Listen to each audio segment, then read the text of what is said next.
what's up, everyone? Welcome to Breaking the Fourth Wall. I am your host tonight, Christina Tali, and with me, as always, is the one and only Matt Cruz Sup, people? and Eric Batista. What's it going on, people?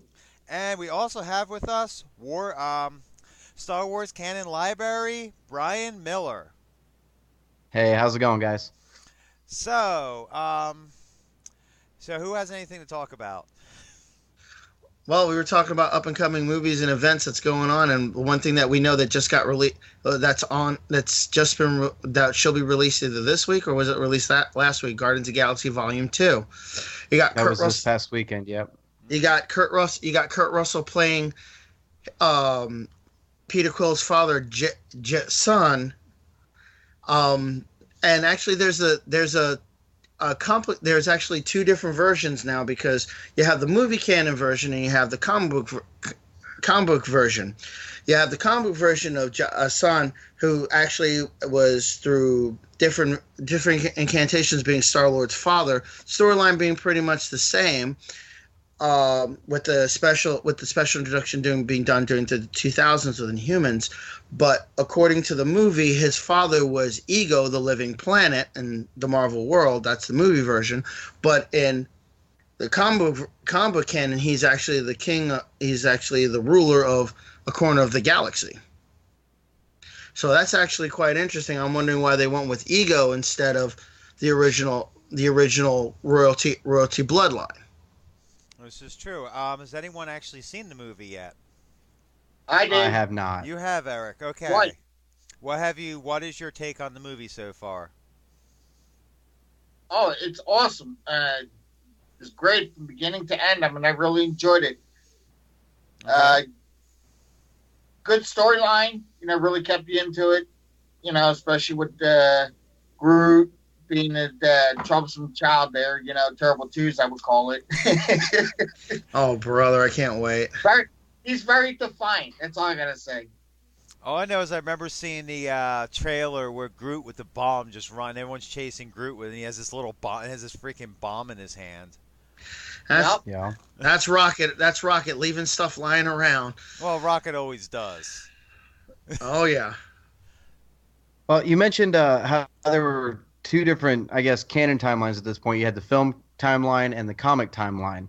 And we know, obviously, Ego, the living planet, wasn't Star-Lord's father in the comics. And the only reason I can think of them doing this is, I mean, there's a lot of speculation about as far as the way Captain America has been handled in the comics, with him actually secretly being a Hydra agent all these years.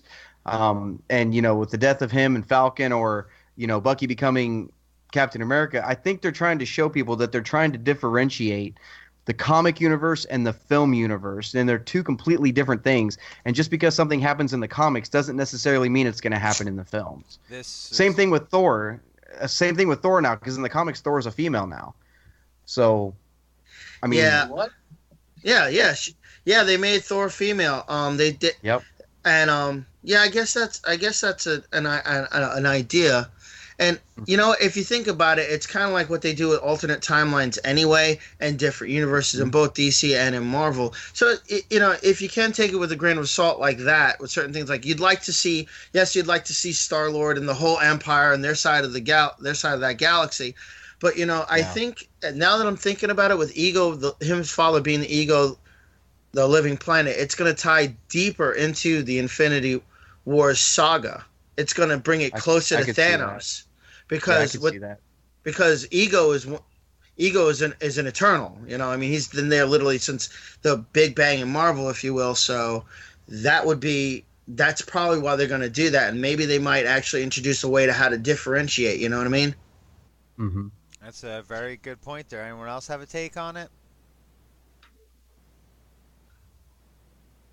Okay, don't everyone speak at once. As Eric's like, nope. So anyway, we Shit, brought I up a might watch good the point third about time. the Marvel universe being split between the movies and the comic books. I mean, that's something that we've seen also with DC do this very similar things in between even with their TV shows and their movies. Yeah, absolutely. So it's something which is, I don't know why they both just seem to be wanting to go this way. Maybe it's to give a different story for people who read the comics as well as the people who watch the movie, so it's something different and something new, as Hmm. opposed to Which before, where if you watch it, it's the same thing as a comic. People probably would lose interest. People who read the comics like, I already know this, or they would start Yeah, nitpicking it excessively. I mean, we've all done it. yeah. We've all read the book, and then we've all gone and watched the movie when it comes out, and we're like, you cut a whole section of this book out. Why?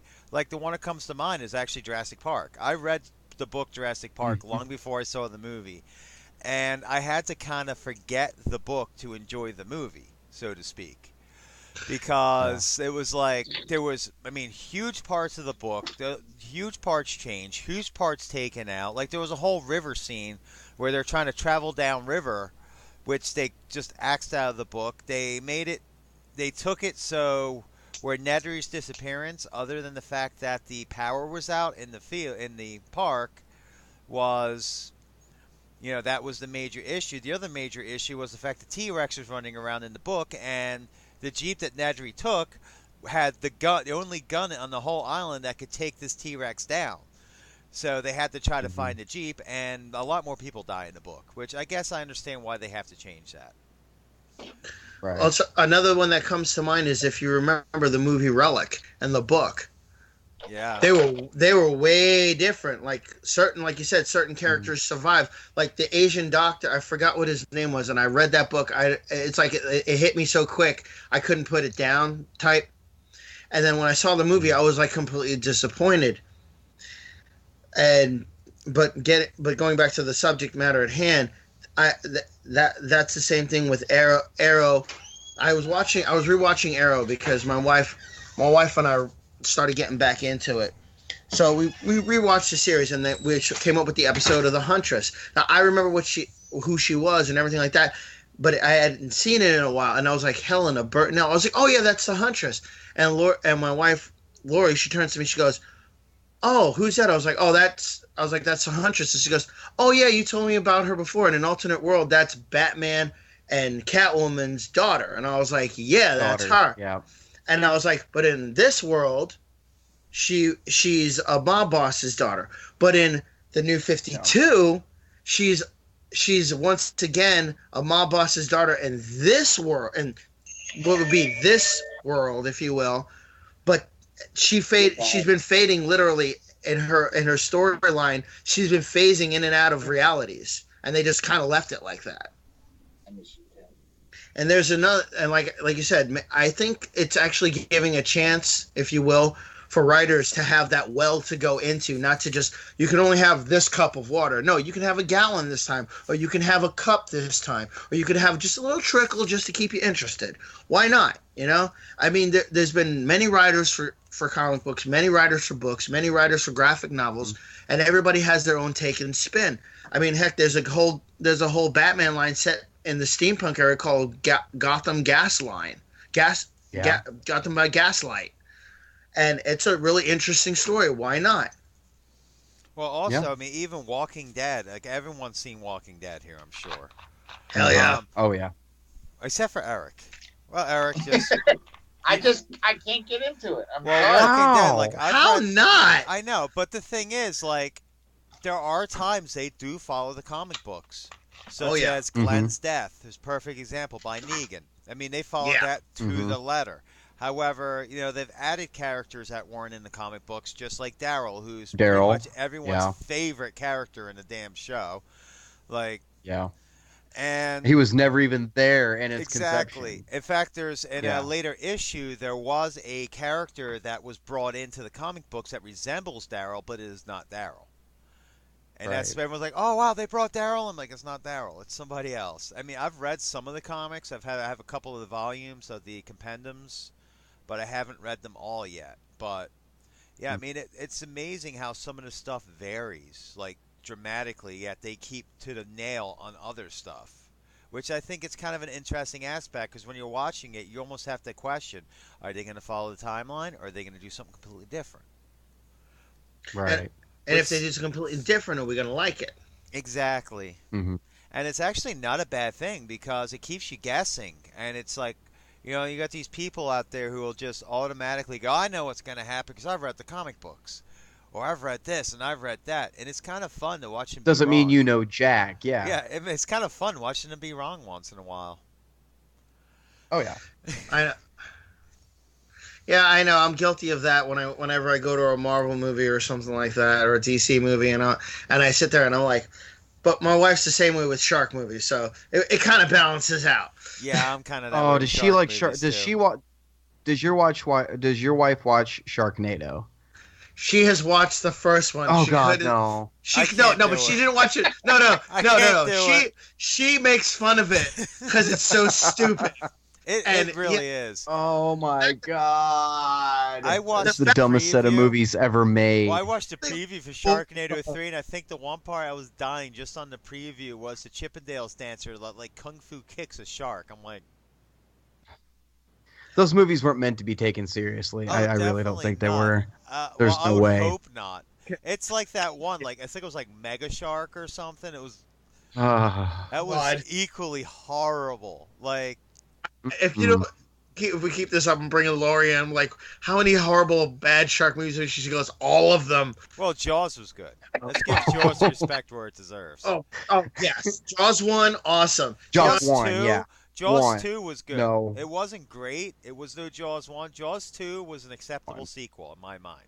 Jaws 3 was my God. ridiculous. Jaws 4 should never have been created. Plain and simple. Jaws the Revenge. I'm sorry. It's Jaws the Revenge. Like, now it's a story of a shark that's hunting the Brody family. Like, and it follows him to Jamaica. Like, okay, Places. you flew to Jamaica. How does a shark know you went to Jamaica? Did it sniff you out? I didn't know sharks had that good a sense of smell. They're like, all right, follow this trail of this drop of blood, and we're gonna go down to Jamaica, and I'm gonna cut my finger and come get me. Really? Come on. I know. That's- It's like the whole like it's terrorizing SeaWorld. That was pretty bad. And That's it's hilarious. funny watching it in 2D. Like if It's you watch it when hilarious. it comes on cable, the movie's actually good for a lot of laughs because the 3D effects are so primitive that when they convert it to 2D, like there's one scene where they have the shark swimming towards the big window. The shark's not even moving. Like it's literally stationary, and its mouth's just going like ah. It's like, And it does a cheesy glass effect yeah. as it breaks. You're like sitting there going, "What the hell?" Well, you remember too, That- back in that time era too, with 3D effects. Like the 3D effects, they went way overboard to get that 3D effect. Oh, God, like, yeah. I remember going to Epcot Center and seeing the Michael Jackson 3D thing. Oh God, Captain EO. Yeah, Guilty. they went Guilty. so out of the way to get those 3D effects. This was back in like '89 when I was still a kid. And I still remember that. Like they deliberately, like they would have the finger pointing, like just Yes. to see, like just to have that 3D effect of a finger pointing at you. As it leans into you, it's going to touch you, and you're like sitting there in the seat. You're like, "Oh God, just get it out of my face." Oh my God. Jaws Yeah. 3 is one of those that needs to be on Mystery Science Theater 3000. Oh, definitely. We should do our own version of that one day, just as a side. We thought. should do a commentary for Jaws 3. Yeah, we really I'm down. should. That would be freaking I'm- hysterical. I'm so in. All right, so Oh, God, coming yes. up in a future breaking the fourth wall, Jaws the Revenge or Jaws 3D and our commentary. Well, Oh the, God. the commentary that should have been. Seriously, oh my God, I'm glad they actually did bring it back to Netflix. I saw the first episode. It was so over the top, but It's great. it's not the original, but man, it's still funny.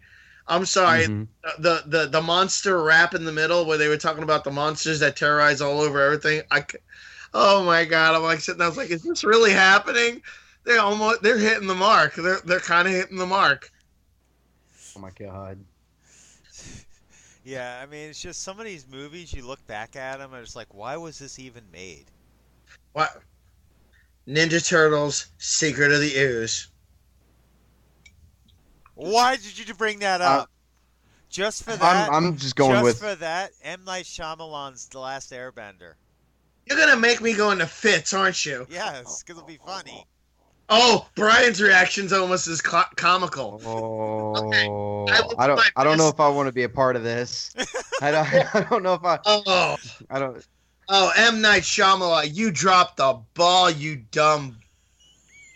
Hey, Yeah, he's starting to make a comeback now, so yeah, I know. I will give him the comeback. He better. He better, damn it. He's- Because he's sorry, Well, here we go. Here we go. Now we can do a debate. What's the worst movie, The Last Airbender or the Chips movie? the one oh, that just came out. Yes. Yeah, it's I haven't seen it yet, but just based off the trailer, I'm going Chips. Yes. no, Thank you. I haven't I'm seen. going Chips too. I'm sorry. I think it's I think I didn't think it would be possible, but yeah, it's Chips is the worst movie. I can't stand it when Hollywood takes these 80s and 90s television shows that were so great and make these stupid R-rated drug humor comedies out of it. You know what I mean? Like they're just Yeah. Like I 21 can't Jump Street, stand stuff like it when that. they. Okay, now I liked 21 Jump I Street. did I too. did enjoy that one quite a I bit. didn't see that one And- yet. It's too much for me. But Even 22 at the was same kind time, of I funny, never. just because of the whole scene Yeah. where Ice Cube was about ready to beat up what's his name, Jonah Hill, Oh, because he was God. sleeping with his daughter. That was Oh my hysterical. God! Like the Oh, look now on I his gotta- face was classic. Do you guys swear on this podcast? We're We not- can't. We try not to, Oh, but it okay. does happen. It Gotta Okay. substitute I was the gonna word quote for it, but something I can't do it. Because I just like 3 days ago, I was running around my office at work going Schmidt, the captain's daughter, and it was oh my it's really god. funny you brought that up. So anyway, the other disaster movie, Brian, would have to be Dukes of Hazzard. Where they had Oh, Johnny- why did you just do that, Eric? Yes. that one physically Actually, hurt. that one was painful, but was even more painful was the sequel. They I made didn't. another one. Yes, They they made did, a but sequel and it say didn't that even one. have the cast of the first one. They had like lesser known actors that I can't even be bothered to remember who they are. And Yeah, One of those straight to DVD things.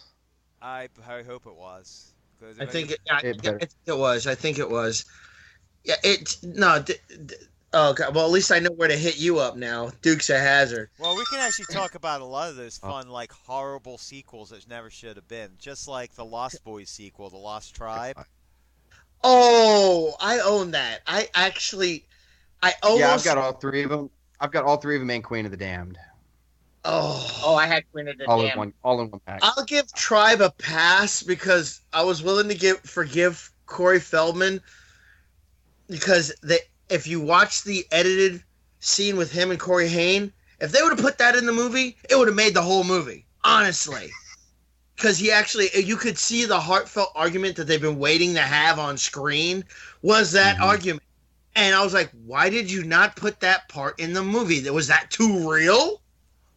I mean, really? Was that too real? I mean, because you could almost see like they were about to cry on each other's shoulder from all the Mhm. pain that they caused each other and trying to get back together now being friends. And it's like, Yeah. put that in the movie. That was perfect because it would make sense for Edgar. Was it Edgar? Was he Edgar or Allen? I couldn't remember. I can't remember. Oh, you caught me off guard. It was Edgar. Allen was the other brother. It was Edgar. Edgar, and oh god, and I can't Are remember. you sure? Yes, because it was Edgar and Allen. Because it was Edgar and Allen. The No, frog you're brother. right. You're right. You're right. You're right. You're right. But You're right. But Yep. you do know that Corey Feldman and Corey Haim, Corey Feldman had a TV show and had Corey Haim on it. yeah, it was And the tale of two Corys. No, it was just the Yeah. two Corys, I thought. Yeah, yeah, but just the two Corys.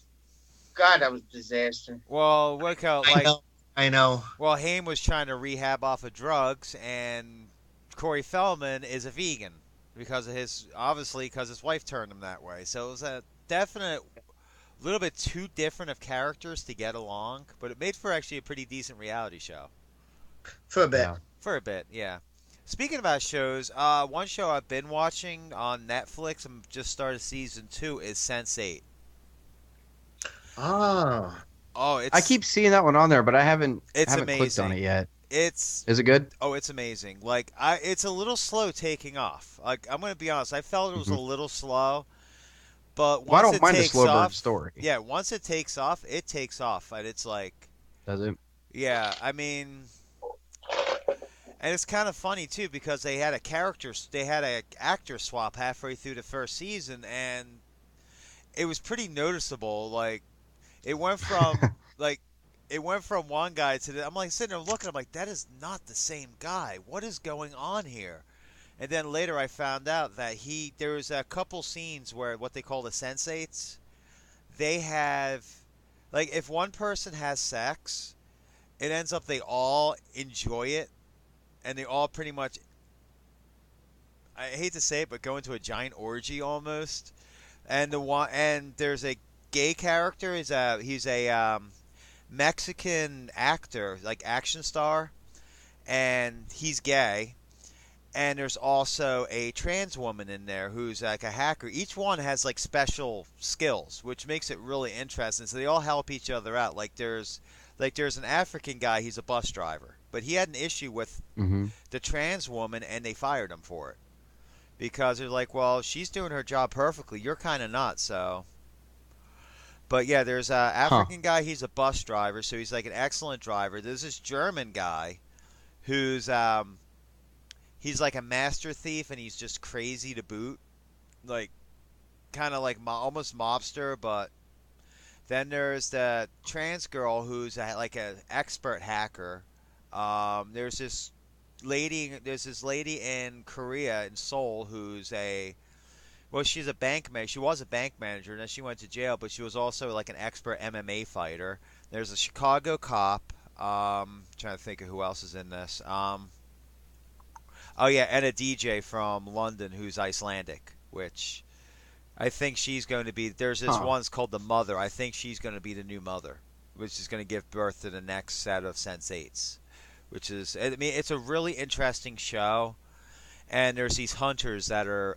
There's one guy's able to get inside their heads if they make eye contact with him, and he's able to like see everything they see and stuff. It's a really interesting show. It's definitely a unique take on something different for once. Because honestly, with Hollywood, I'm really am tired of the same regurgitated crap. Yeah. Same here. Like, how many times do we need a dance movie? You got the guy from the wrong side of the tracks and and like the classical ballerina dancer, and they get together to do some street dance. I mean, how many times are we gonna have that same movie written? or Seriously. some poor schlub trying to get the hot chick, and she's way out of his league, and he gets the good advice from somebody else, and next thing you know, it's a rom com for no reason. Uh, Exactly. Exactly. Or Batman's origin story. How or many of anybody. those do we need? Oh yeah, how Oh many? my God. Yeah, or the rewritings. Stop with the rewritings. It was good the first time. We got it.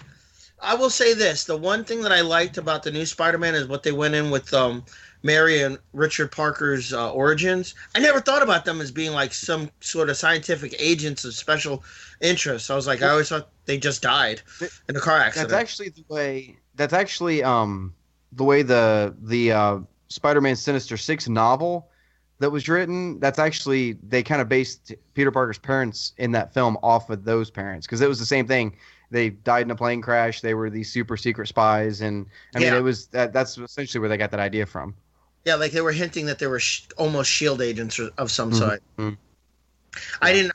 And good pull on me because I remember that and I forgot about it.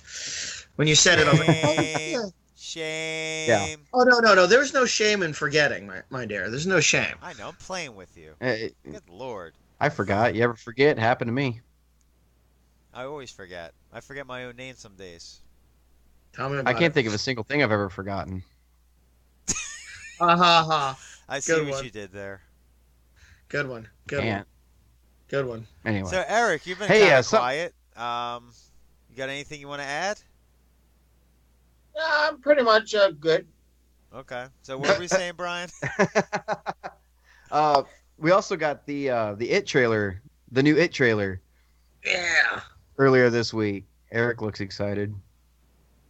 I'm actually, honestly, I'm turning around on this. Like, I was originally very skeptical of it because I hate remakes. Remakes Yeah. annoy me because I almost want to go in and watch the movie just to nitpick it and see what they screwed up. Like, But Oh I've yeah. been watching these. I've been watching them, and I'm starting to get a little excited for it. Like, I actually want to The go new see it trailer at this point. It living looks. crap at it. What was that? The new trailer literally scared the crap out of Yeah, me. I know Like not literally, exactly. but It's yeah, it's it's I want to. I it's good. actually do. I actually want to see it because I said before once. I read the book. I want to see Uh-huh. what more they're gonna go into because there was. Yeah. It was a mini series on TV, but there's only so much they're gonna show in 4 hours. And Right. and yeah, I know you run into the same problem with a 2 hour movie, but you can do it.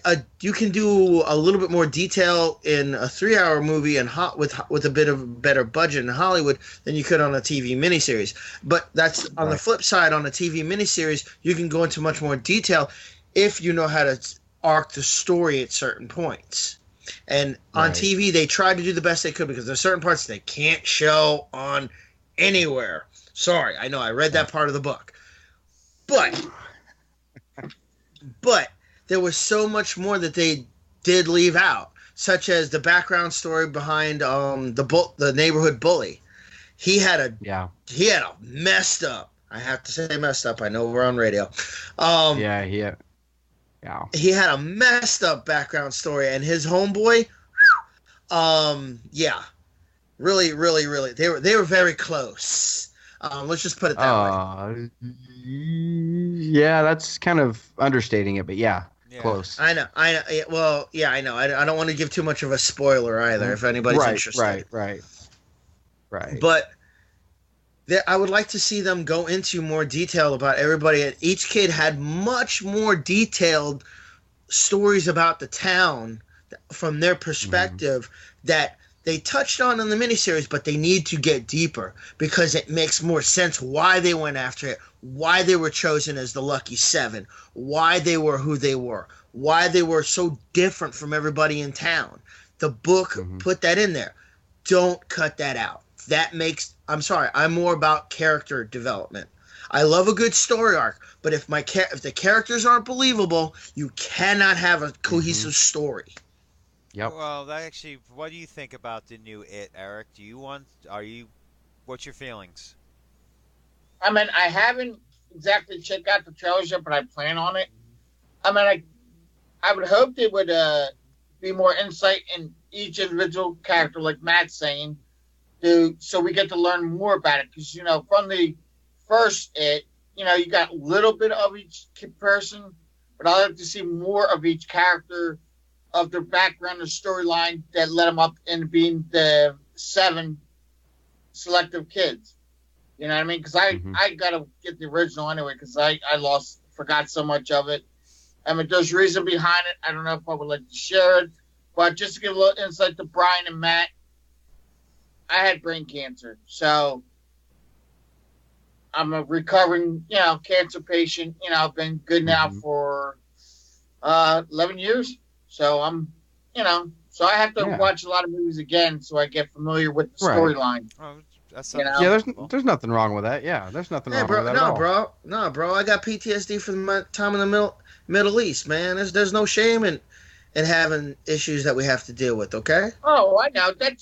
I listen a lot because it also helps, refresh my memory. And, I can't wait to see it. I'm like dying to see it, Christ, I was like back in when did it come out? 88? I think it was 88, 89. Yeah, somewhere around about there. No, yeah. it was in No, it was in the 90s. It was in the 90s. It was 90s. Early 90s. It was early 90s. It was early. I was in junior high school. I believe it was 1990 because in the movie the creature comes back like every 27 years or whatever it is. Yeah. It comes back every 27 years, and then this is 27 years after the original It came out. So now the new one is coming out this year. Yeah. You're right. 27 years. 27 years. Now we're 27 years after the original It came out, so it's kind of following that pattern. It's kind of chilling, actually. Yeah, you're kind of right on that. So what's the timeline for this It? Is it going to be like in the 80s? Is it going to take place or the 90s? I believe it's going to take place in the 50s like the original did. That's what the trailers were kind of hinting at. Yeah, that's what it's pointing towards with the cars and just how everyone was dressed. It seemed very 50s still, like the original. And the book follows.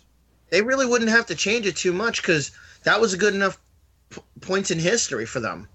Yeah, They you don't did need to modernize the story. You just need to retell it in a modern retelling. right. That's really all you have to do. Yeah, There's touch a up the difference. t- touch up the touch up the graphics, touch up the Mhm. effects. That's what You I know. can't wait for the graphics, man. Oh yeah, Fix because the I want to see mistakes that you messed up on the miniseries. Yep. exactly. I like to see what the new design because you remember it being the giant spider. Spoiler alert. But if you hadn't read the book or seen the movie, I would like to If see they what they're haven't going to seen, design with it. I would like to see the oh yeah, design. because I wouldn't even. I mean, even at this point, I wouldn't mind an entire redesign of it. To be completely honest, just something to kind of update it, because like society nowadays is so desensitized to horror that you almost have to up the game every time something new comes out just to scare the crap out of somebody. hmm And with that, the subtleties I see. If they did the subtleties right, like with shadowing and lighting, and not don't Hmm. see the thing about CGI is you can't really do it in the dark too well. Even though they did do it well in Star Wars and the Rogue One, but with the darkness can't and the light, It's hard. you It's have hard to get the it's lighting right out. exactly. So this Yeah. should be really interesting if they can do it right. And I'm sorry, that first spider, it wasn't that scary. It was kind of comical in a way. The deadlight, the position of the deadlights was right, but I would like to see if they could reposition them, like maybe to its head, or maybe its arms or something like that. Because it never said where the deadlights were in the book. It Hmm. never was. Never did. Hmm. But I'd like to see if they're going to reposition that and let's see, make it more. Yeah, you're right. Up it up. Hmm. Get like do some research on some different spiders and add it all together. That's called Hmm. up the ante. Exactly. Yeah. Just freak them out. Freak them out. You know. And because I remember when I was a kid, I used to sit in the theaters of the horror movies, and I'd be like jumping and diving behind, my friend's shoulder or something Hmm. like that. I was a wuss back in those days. But then as I watched more horror movies and I got desensitized to it, I was like I wanted Yeah. them to up it. Yeah, get it. Hmm. Yeah, I You was would. looking for You that would have. next good scare, like when you were a kid. You would Exactly. have never made it as a kid in one of those 4D theaters they have now, where like when you see mice running on the floor, you feel the air blowing on your leg and stuff. Oh, I Makes it would. feel like it's actually you'd have never made it as a kid Oh no, I in one probably of would. those. I probably would have peed my pants. I'll tell you that. When I was a kid, trust me, it was bad. I know. I don't know what I happened to probably me. would have It's been just like airborne. it's like I got tired of it and I just started just going out on my own doing stuff. Mhm. Well, actually, that brings up an interesting conversation piece for the second part we can do as well. Okay. So we'll let you guys think about this now. I'm going to put it out there so our listeners out there and our viewers can hear this. But second quarter, we're going to talk about horror movies we saw when we were younger that scared us half to death, that we've watched we've watched later on in life and just found to be corny or not scary. Oh hell yeah. Yes, yes, this is gonna be fun. This will be Yeah. fun. I mean, figured I just I wish I wish it was Halloween just so we could delve so deep into it. well, Oh. we will be airing on Halloween, so Okay. or around Halloween. I I don't got think I mine. should be on Halloween. I got mine already, so but we're not going to talk about Yes, this so till do the I. second section because so everyone out there in Radio Land's going to have to pay attention and listen. Oh. Oh yeah. That's called suspense. So anyway, as we were talking about it is. I mean, it. I definitely need to see this movie. Like, by the way it looks, I hope it's gonna scare me like when I was a kid when I saw the original It. I was. Mhm. I don't remember how young I was, but I was young. I was probably maybe. I'm not gonna tell my age because I'm not gonna let anyone know how old I am because a woman never reveals her age. So, ha! You thought Oh, I was gonna stop give that it. one up. Anyway, I'll tell you how Easy, old I am. easy So cop what out. year did? So what year you saw it? 90 when it came out? no, I saw it probably. I remember it was my mom recorded it on VHS. My mom used to record movies all the time on VHS. I remember it used to be 3 movies per VHS because that's what would fit on super long play. Yeah, I know, right? That just gives you an idea. And I remember she because I had recorded A it. New Hope, Empire Strikes Back, and Jedi all on one tape. Well, my parents would And it was never just back to actually back. coordinate. Like, we would have VHS tapes. It would be like Jaws, Convoy, then like something completely different at the end of it. Like the movies my parents recorded, like there was no theme to these movies. It was like, oh, there's space on that tape. Record it on that one. Mhm. Yeah, that's the way it was in my house too, growing So up. you'd have to like look, and you'd have to look at all the titles scribbled on the labels on the back of VHS. Like y'all don't know how Nope. lucky you have it today. Like we I know the know. struggle. And then if you wanted to watch the second or third movie on the tape, you had to sit there and fast forward. You had to Stop, fast check it, forward through the first one, yeah. and then I know, check and it. if- Oh no, I went too far. Rewind, and then like 15 minutes later, you might find the spot at the beginning of the second or third movie. Everyone Oh, here, God. I think everyone in this Yeah. discussion right now knows the pain. Do you know the Oh, pain? Yeah. hell And yeah. then there was no skip button to get past the previews either. You had to click. Nope. And you had to see it in fast mode, watch Yeah. it go. Right, okay. Stop now. Oh, God. Oh, And my then God. if you had an old enough VCR, if you had an old VCR, you had to sit there and stand there because you didn't have a remote. And then you had to sit there and screw Right, with the yeah. tracking on it, so it didn't have Yes. lines all Mhm. through it, and it wasn't never perfect. You just had good enough. Like with the tracking, it was just good enough. Like because I had Oh, this old God. Savannah VCR when I was a kid. It was my grandmother's. My grandmother gave me this thing. It was one of those old top loaders. Oh, my God. Oh my God! Where like the lid popped open Yeah, and the you top slid popped it up, in and you and slid tape and yeah. slammed it back down. That thing had so much spring tension that I used to launch action figures off the top of it. True story. Like I would put like something on top of it, hit the button to see how far I can launch it with this thing, and it launched pretty far. I had that, and I had Seeing this kids old nowadays- sharp 13. Yeah, here's another idea how you guys are spoiled today. My TV I had as a kid, my first TV was a black and white, like 11-inch, but it had built-in Pong, Yeah. so it was awesome, and I wish I still had it. It was a Sampo. I remember this TV. I wish I still had You it. had a TV in your room?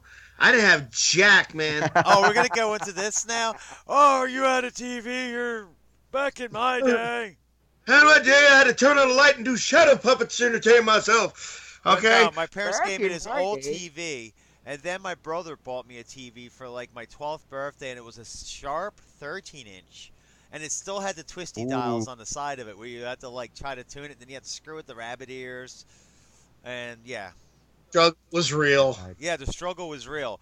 And then you get it right, and you're like, yes, and you go sit down, and then just because you moved, it no longer is right again. Yeah. And now kids nowadays get ticked off because mommy and daddy got them the DVD version of a movie instead of the Blu-ray. Right? What a bunch of little buttheads, man. I mean, I would have been honestly, I know. I watch DVD, I watch Blu-ray. There's not that much difference in quality. There is a There really difference, isn't. but No. there's not that much. It's getting to a point. It's like Apple and their Retina display. Like the Retina Yeah. display, their thing is Retina display. Is the pixels are so small on a Retina display that the human eye can't recognize them. It's the same Right. thing when you start getting into 4K stuff like that. Yes, you do notice some difference, but you're getting to a point now where the human eye can't even process it. It's more just bragging rights. Like, what's next? You have an 8K Mhm. TV? I mean, seriously, like. Have you seen Yeah, these 4K computers, what you have to build to get a computer to run 4K? Yeah. I mean, you're talking about quad video cards in these things just to run 4K, and the benchmarks are still horrible. I mean, See, I can kind of see the difference between DVD and Blu-ray. Kind of. I mean, if you look really Yeah. close, you can see it. But I see no difference whatsoever between Blu-ray and 4K. I see nothing. I could put them side by side, and I cannot tell the difference. because you're getting Well, it's- past that point of the and it's human like- retina. The human eye can only Yeah, see well, so well- much. Like they're making 4K TVs. It's like, okay. What's Yeah. the point? Yeah, I they mean, got how 4K real? TVs. How far do you keep pushing the technology until you just rent the actors to act it out in your living room? That would be awesome. I mean, I wonder how like, much it would cost seriously, to I have mean- them reenact Star Wars. I would pay Well, to that's see the- that. Oh. Come on, right in front Yeah, of us. be able Let's to stop the actors and then Oh. punch Jar Jar in the face and then sit back down. I'm sorry. Get up. That's for the movie at. Yeah, Jack. Yeah, Oh my God, jackass. And sit don't, down. Don't get me started. Anyway. Oh God, please don't get me started. No, Anyway. but yeah, you're right. I like the separation between. I hate to say it, because when you start breaking that reality and fantasy, people have that problem now psychologically. Now you're going to get the technology that's going to if you start introducing technology that's going to allow them to do this, we're going to have a very different world in the next 20 years, and it's going to be, I'm sorry, maybe my technophobe's coming out with this, but this is going to get very dangerous for people. I mean, it already is. Yeah, it's bad enough we have, 20 different ways to communicate with people, and the hardest thing for people to do is to literally sit in front of each other and just talk. Yeah. That's the hardest, and it's, go ahead, Eric. But just look at it. Now you got driverless vehicles that are driving around on the West Coast. Like Uber. They just had taxi cars with driverless. So I was scared crap, when I was like, I can't get in a car that's going to drive me somewhere. How do I know it's not going to malfunction and take me into the river? I don't know what it's going to do. Yeah. Oh, come on. It goes back to the old GPS joke. Like they had it on the remember the Nationwide Mayhem commercials? Yeah. Yeah, where he was pretending to be, where he was sitting down, he was curled up in the middle of the middle section of the car where the console was, and he was acting like the GPS, and it was like, turn right now. It turns him down a one-way street, and he crashes. It's like, I mean, even that technology. I mean, when Apple Maps came out, even when Google Maps first came out, the stuff was so far off, like par sometimes that it was dangerous. Like you almost had to still kind of realize. Like I remember back in the day using MapQuest. Like printing out the directions. Yeah. Oh my god! And then looking at the directions and be like, unnamed road. Oh crap! Uh-oh. Yeah. Well, these directions are junk. Yeah. Like, okay. Oh my god! But that's we're all getting led towards the world that You guys ever seen WALL-E? Yes. Exactly. We're really getting led towards that. Yeah, we really are. Yeah, I agree fully. Actually, the World Science Council, is it? Where they have Stephen Hawking's, there's a top shelf scientists from around the world that actually have had the discussion of artificial intelligence, and they said it. Yeah, that's probably not a good idea. Yeah, they said they've all said that it is a possibility within. I hate to say it. What's in our twilight years of our years, it's a possibility that it can happen. And they said somewhere around the year 2060s. That's scary as hell. That's not that far away. Oh, thank God I'll be dead by then. Thank God I'll be dead by then. But I don't think we may not be dead by then. I'll be dead by then. That was going at a power curve, looking at technology 2 years ago now. Yeah. Think about how many leaps we've made in this short time from literally, from us just talking about the VCR technology. Look at the leaps of technology we have just from entertainment wise, and to now. Well, look at cell phones. Computers in general. Like in the 80s, in the 70s, no one had it. The home PC wasn't a thing. In the 80s, they started. Now everyone just about has a computer. Everyone here right now in this group and are breaking the fourth wall owns at least one computer. And I say at least one computer because some of us may own like 5. Well, I consider this a computer. I was gonna say, are we including cell phones and tablets? These are pretty much computers. Yeah, you're right. I consider these phones. Computers. Yeah. It's like a computer. Yeah, I got my This thing has got an octa-core processor. My PC doesn't even have that. Jesus, what man! What kind of is that? Seriously. I don't even know, to be honest. It's won't turn the light off. It's a Moto Plays Droid or something like that. I mean, anyway. But this is something that's a possibility. My idea is, is like, and I hate to say this, I keep looking at it, I was like, has not anybody watched Terminator 1, 2, and heck, if you want to go at 3. Skynet. I was just thinking that too, and I almost wore my Skynet shirt today too, and I should have because it would have been perfect for this segment. But and Skynet is a possibility. Even when they explained it in the third movie, if you were paying attention, I know it was kind of hard to get through because it just wasn't. It wasn't. They needed to change the battery. Sorry, that one was almost dead. You know what I mean? But the part that he said in the end that actually made me did give me a bit of chills is like Skynet wasn't a computer program or a database. It was us. It was the internet. It was everybody every person who has a computer in their home, in their dorm room, or in an office or somewhere. We created it, and then we implemented it. We didn't realize we were at the hands of our own destruction. And I'm sitting there going, oh, man, why you got to get all profit now? The movie was bad, but now I'm going to start to like it, because of that one speech alone. Well, there's a bunch of movies that drop little nuggets of intelligence about our downfall like that. Like another one, Jurassic Park, the first Jurassic Park. Ian Malcolm, Jeff Goldblum's character, dropped an immense, nugget of truth. He goes, yes, but you're so preoccupied in whether you could, you didn't think and stop and think if you should. If you should. And that's the truth in this world. We're so preoccupied with, oh, can we do it? Yeah, let's do it. Let's do it. You don't turn around and goes, okay, we might be able to do this, but is it a good idea to do it? Should we go this way? Or should we just go, something, let's just leave that here and work on this cure for cancer over here? Hey, as much as I'm loving this conversation, am I the only one that realizes we're really far off topic? I guess. Yeah, I know. We kind of. We started with comic books, and now we're talking about world domination by computers. This is what happens when Chris is not a lot around to corral us. So it's smooth transition. Yeah. It's something. It's whatever this week. Honestly, I was asked to host tonight last minute because Chris fell ill, so I'm doing the best I can with. I wasn't prepped, so. But I hope he gets better. I'm sure he better get better by Saturday, because Saturday is our live appearance at Comic Collections in Feasterville. Yes, I can't wait. So if you want to see us all live, definitely myself, Matt, Eric. I know Brian is probably a little bit too far of a journey for you to show up, but yeah, a little bit. Yeah. I'm in Kansas, and I got wheat harvest coming up in the next few weeks, so my odds of going anywhere for the next 2 months are 0. Oh, I'm sorry. I can only imagine, man. Yeah, that's gotta be a tough job. I'm sure. Boy. So, do you actually live on a farm, or No, I actually live in town. I work at a grain elevator outside the next town over. Oh, okay. So yeah, but. Still a country boy at heart, though.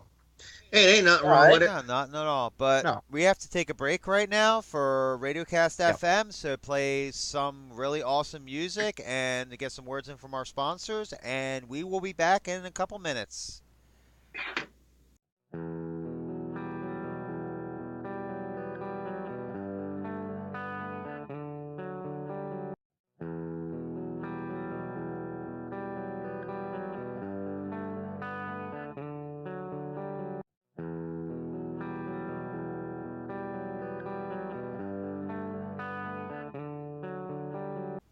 All right, welcome back to Breaking the Fourth Wall. I am your host, Christina Tali, and still with me is Matthew Cruz.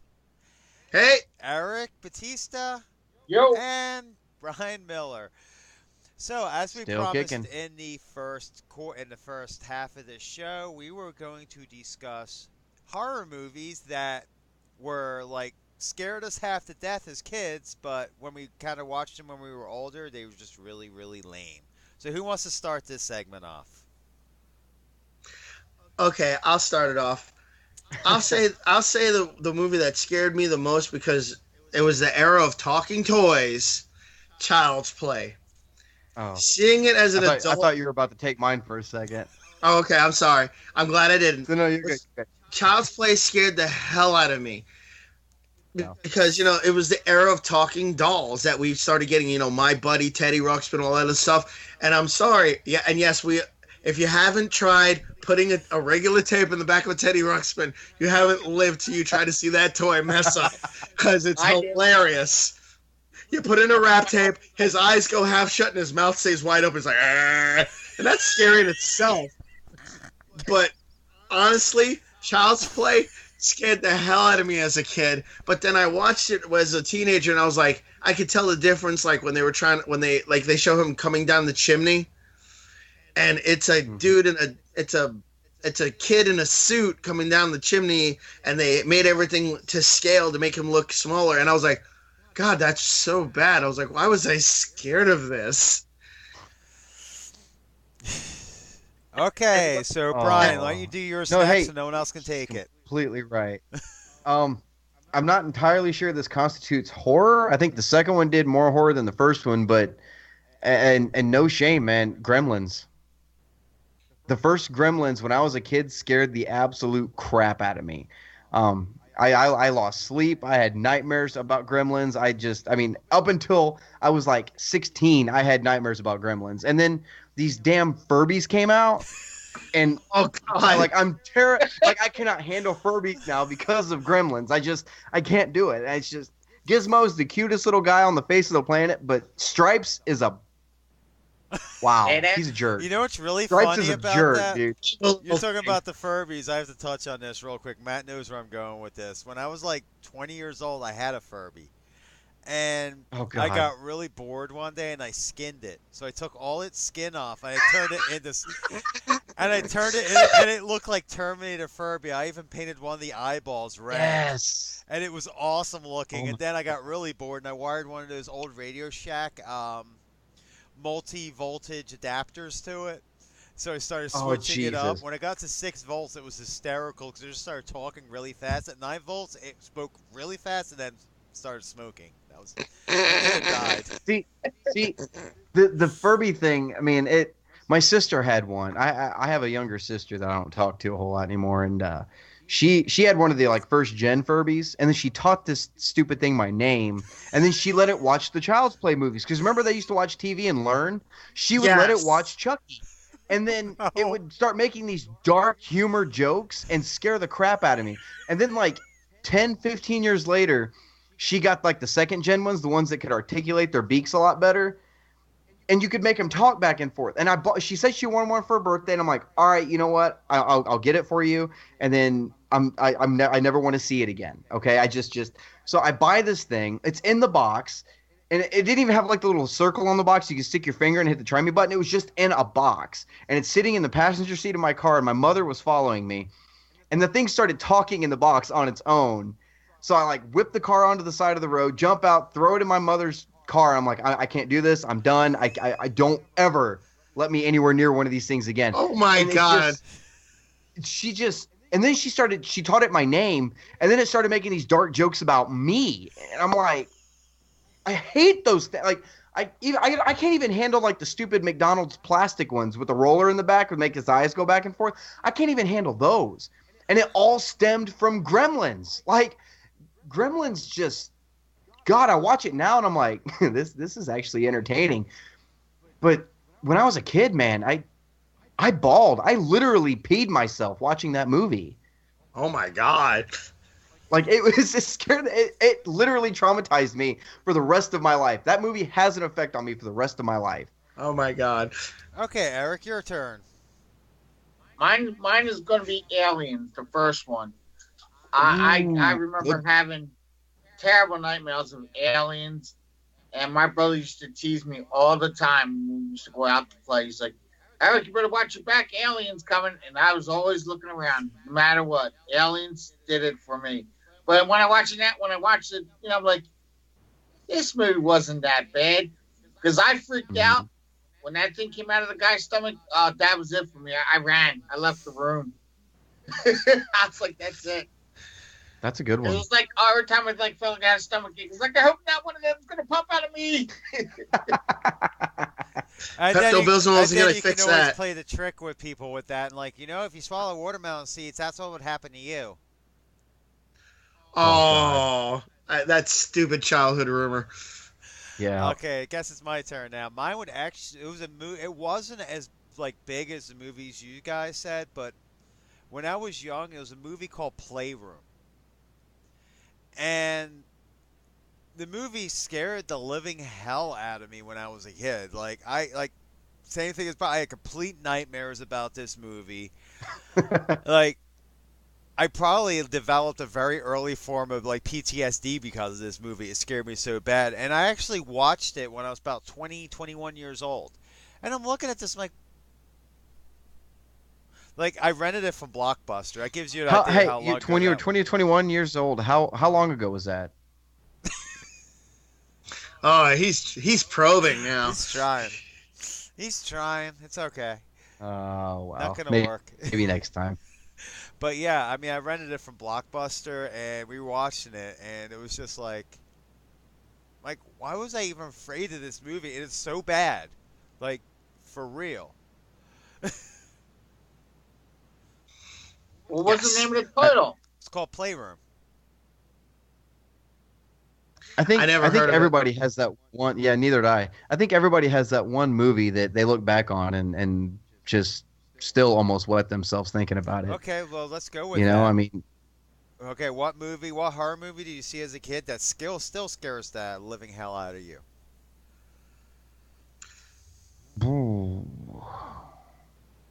When do you guys want to Oh, go first? Because I got. I got to think about this one too. I got to say the one that still kind of holds up that gives me the creeps a little bit. Actually, there's two: The Mm. Exorcist and The Omen.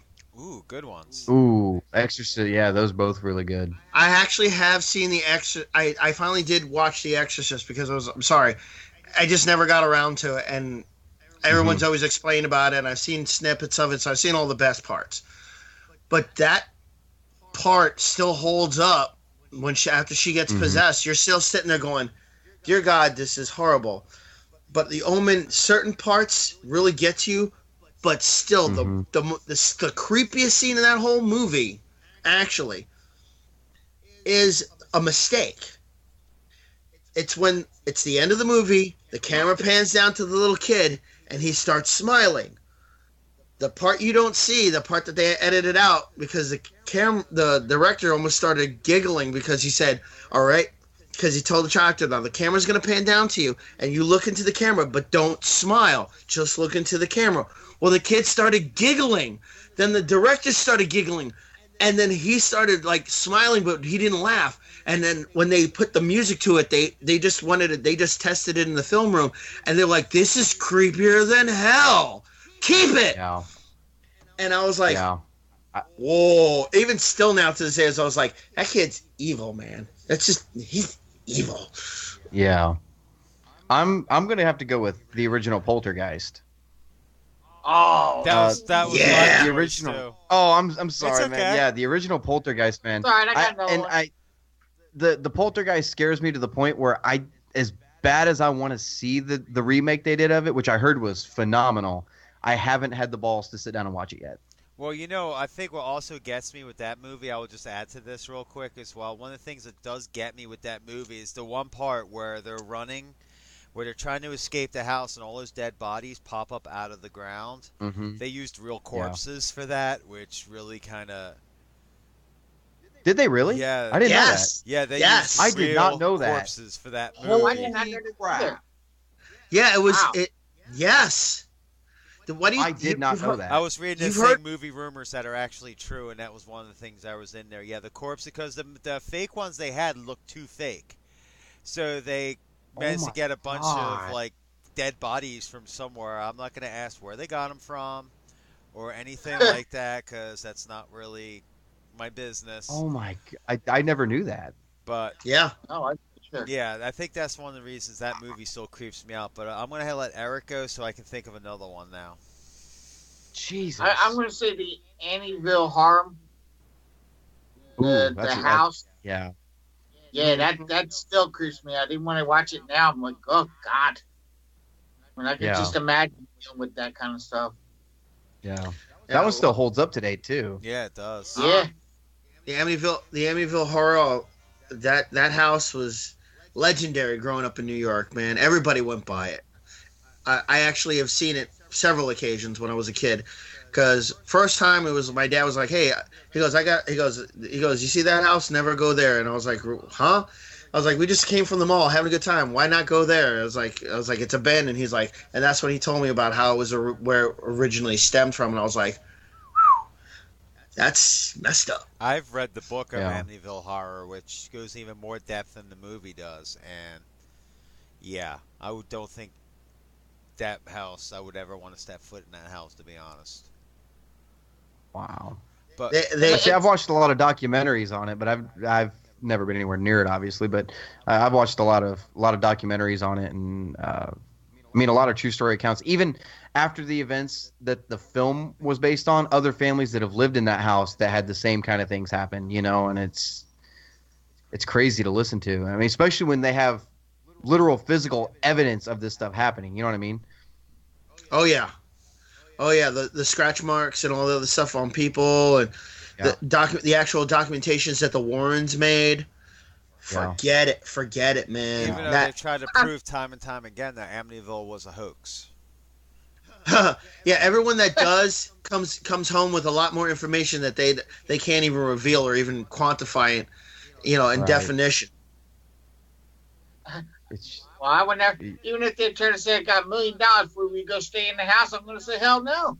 I was like, I want the money up front. I want to check it out. I want to make sure that I can spend it. Well, as far as I know right now, I think there is people living in that house now, and the house was like pretty severely remodeled. Like the Boy, they're iconic gutsy. windows are gone. Like they changed the iconic windows, those like quarter moon windows. right. Yeah. They changed those out, and they like redid the entire house. And the people survived the remodeling. Yeah, that's what I was getting ready to say. Because you start remodeling something like that, you start taking off a lot of crap. You don't need to be, For mean- rule one of a haunted house: don't start remodeling without. I'm sorry. you leave You everything where the hell it is. If you want to remodel, you talk to the house as if it's a person. I know that sounds stupid, but if it's got living entities, it's just a respect thing. Well, I mean, yeah, perfect example is that is Byberry in Philly. Eric knows What else Byberry, you going to get from the house? No, you're not changing my windows. but Eric knows Byberry very well, right, Eric? We all know. Hey, that's Anyone like from you. Philadelphia area knows Byberry Mental Institution. The thing was about, what was it, about 5 years ago, Eric? They were starting to turn that into condos. Like they were taking the old Yeah. building and they were turning it into condos. And then out of Yes. nowhere, within like a year after they started, they literally ripped the whole buildings down. Everything got torn down. They put a 55 and over townhome community in there now. Well, they figure if the dead and the over 55 will have something to talk about. But I it's guess. still, it's kind of funny. They spent all that money because they were pretty far along in the remodel to turn it into condos, and then they turned around, and they ripped the whole thing down. No, I'm looking at a picture of it right now. You're right. They did remodel the crap out of it. Those windows are gone. But as of right now, it is on the market for $850,000. They'll never sell it. Yeah, they will. They got some. There's They'll no get way. some horror junkie in there, like they use, like probably has already been a few times. Call Rob Zombie. I He'll feel buy I it. feel bad for the real estate agent. This Melissa Allison, I actually feel bad for her. Call Rob Zombie. He'll buy it. Yeah. All right, so now let me talk about my movie, Actually, it which looks I pretty just nice. had to change, but that's okay. Sorry, This guys. is another one that still gets me to this day really badly, actually. Now I think about it. It's the original Texas Chainsaw Massacre. Oh, Because that movie was just so twisted, and I watched a documentary where they talked about the making of the movie and the stuff those actors went through to film that movie alone. Yeah.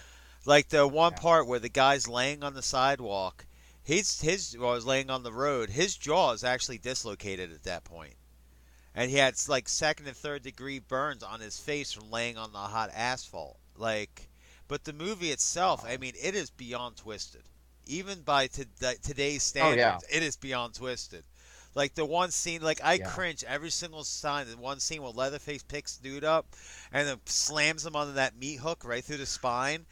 Every Yes. time, it's like it just really gets me. yeah. And I'll go with you on that one too, because I remember seeing that in college for like the fourth time, and I had and we were out drinking late in college, and my friend had an office like, hey, let's watch this. It's Halloween. It's October. And I get off the bus in New York, and my neighborhood wasn't that bad, but where it drops you off at the end, it's kind of a dark alley, and I'm sitting there going, I'm gonna go the long way home. The well lit, the very well lit. I'm armed, but I don't think that a chainsaw with what I have is. I don't think I can beat a chainsaw with what I have on me right now. So I'm just gonna go the well lit road. And the ironic story, was it? Yeah, it was it's based off of a real event, but the movie itself is fictitious. It was based off a real person. Yeah. Oh Yeah, my God, what was his name? that would be Oh my God. the Midvale Yeah, it was the slash guy whose mom pretty much Ed programmed Gein, Ed Ed Gein, Gein. Ed Ed Gein, Gein, yeah, Ed yeah. His Gein, mom pretty Gein. much programmed him to hate all women, and he pretty much went around and killed women the entire time. And yeah, he was vicious. Yeah, that was who Wow. Leatherface was based off of.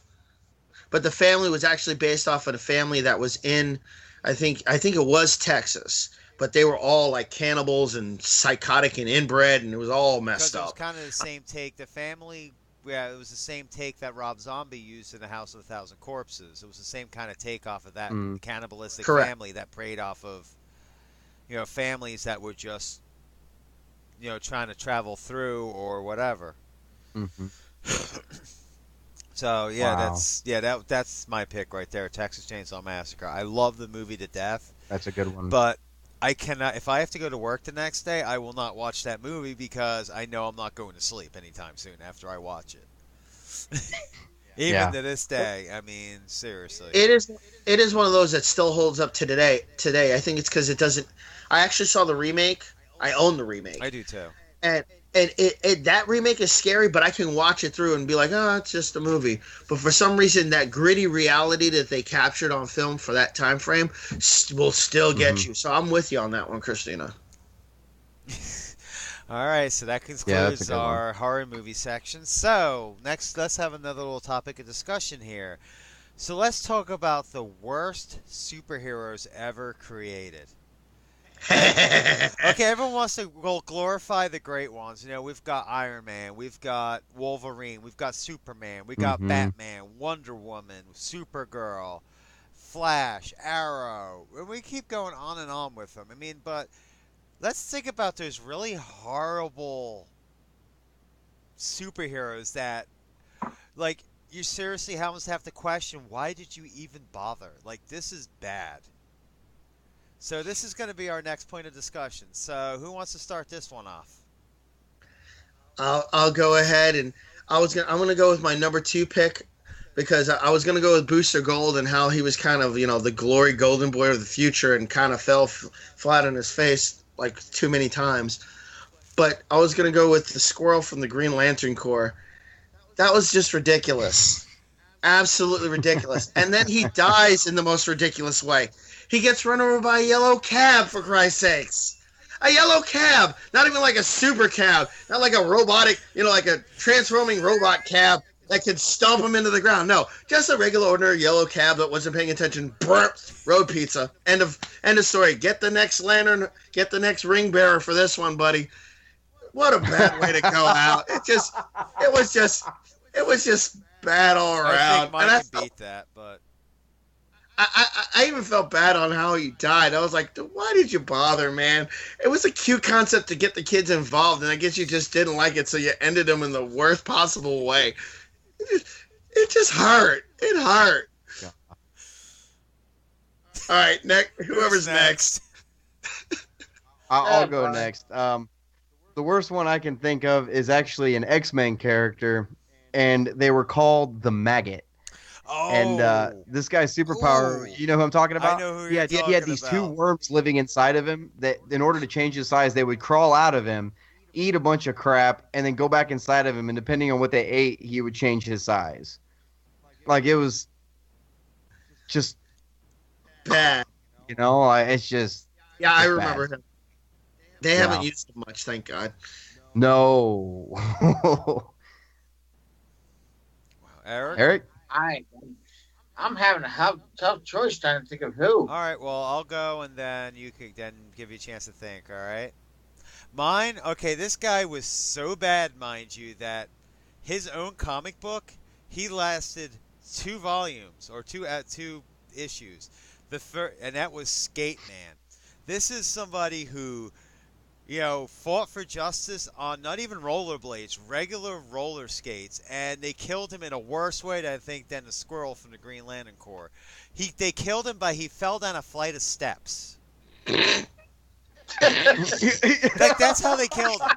Like, they killed him by he just fell down a flight of steps. Like, Oh, okay. So it's dumb when he dies that way, but when Samuel L. Jackson does it in Unbreakable, it's okay. I get it now. Okay. Well, that's Okay, that makes different. sense. Mr. Glass was different. But yeah, I mean, seriously, it's like but he's a superhero too. He's supposed to be like this superhero, Yeah, true, and true. he dies by falling down a flight of stairs. Like you can't even give him like a decent death. I know his comics sucked, but still. I mean, The only Lord. way I could I describe wonder this how much third those two issues character, go for now. he had the mop, and he all disfigured guy character. Toxie? He had a mop. Are you talking about Toxic Toxin Man was Avenger? it? Yeah, that's a Toxin Avenger. The worst. I like Toxic Oh. personally. Toxic was funny. His- It's a trauma movie. Like that's the thing to not take out of context with that. Like Toxie, that was a trauma movie. It wasn't. It was trauma movies are meant to be B campy, trashy, and just not to be taken seriously and to laugh your butt off the entire time watching it because you're literally going, "What is going on right now?" Because I own quite a trauma collection. I love trauma Oh. movies. And by the way, I had to look up his name because it was driving me nuts. The Green Lantern Corps squirrel's name is Chip. Oh Chip. yeah. Chip. Yeah. Chip. Chip. Chip. Wow. I'm trying to find out how much those Skate Man comics go for. Yeah, I think there's only 2 volumes of it. Like, Yeah. Literally. You got one yet, Eric? That's what I was talking about. Toxin Man or Okay, Avenger. yeah. Whatever the Yeah. hell. All right, so Okay. you know where else? I mean, like some people may disagree with me with some, but I found Jubilee to be kind of like ridiculous. Oh, and the X-Men? Yeah. I mean, her special power is to shoot fireworks. I mean, Yeah. And her name is Juby Lee. yeah. I mean, that was kind of a bad character too. It was just like, I mean, the X-Men. Now, let's be honest. There were some horrible characters they brought in the X-Men here and there. There were. Like, I mean, like Maggot, like you said, Jubilee, and I'm sure there's a lot others we can think of. So, Matt, you said you had another one too. Firefly. Oh, the second. Firefly. What was that, Eric? Firefly. Was it? Oh, Firefly. Oh, Batman villain. Yeah. Oh, wait, you talking about the villain or the hero? Yeah, because I know this. Because in Origin. X-Men Yeah. Origin. Oh, Batman's villain? No. Firefly and X-Men Origin. It was supposed to be their version of. Oh. I know who he's talking Okay. about. Yeah. Well, when I said Firefly and I asked Batman villain, I thought he said Arkham Origin, the video game, because Firefly was in that. And Yeah. okay, never mind. Yeah. Never mind. Yeah, I that got Firefly confused. was cool. Yeah, I know who you're talking about now. Yeah. Total badass. Yeah, that Yeah. one's bad. So, what was your other one, Matt? Oh, I know we were talking about villains, and Brian and I were talking about this before we came back on the air. Was Polka Dot Man? What the hell? What the hell? His whole superhero ability was he changed everything to polka dots. What was his sidekick name? I was waiting for. This is Polka Dot. My sidekick Stripes. Or Plaid We Man. clash. We're Plaid Boy. We clash. That's what we do. Our crime is crime of fashion. Really? Just stop it. What's wrong with you people? I know you get desperate, but come on. Get a real villain. I would have been like, all right, just put on the handcuffs. Just put on the handcuffs. I'm gonna take you to Arkham just to save you time, because if you go to jail, you're gonna get beat up. We're gonna put you in Arkham. At least we can say you're crazy and get you some proper help, okay? Because you don't even deserve to go to jail.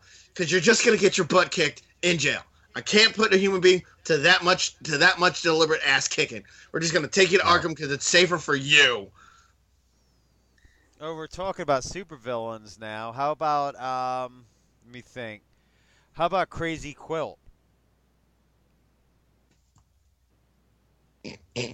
I don't think I've heard of that one. Crazy Quilt was No. actually an old Batman villain. He was a golden age. That doesn't surprise me. He was a golden age He wasn't even second rate. He was almost. He was in the same league as Polka Dot Man. Yeah, What the hell? because let me see. His vision was altered so he could only see blindingly vivid and distorting colors. So naturally, then he designs himself in a day glow suit. It was Oh bad. my god. It was bad. It was so Oh bad. my And then let's not God. forget Turn of the Century. Come on, you're a Marvel guy. Turn of the century, Matt. Come on. That's almost as bad as when they made what's his name, Professor T. O'Morrow.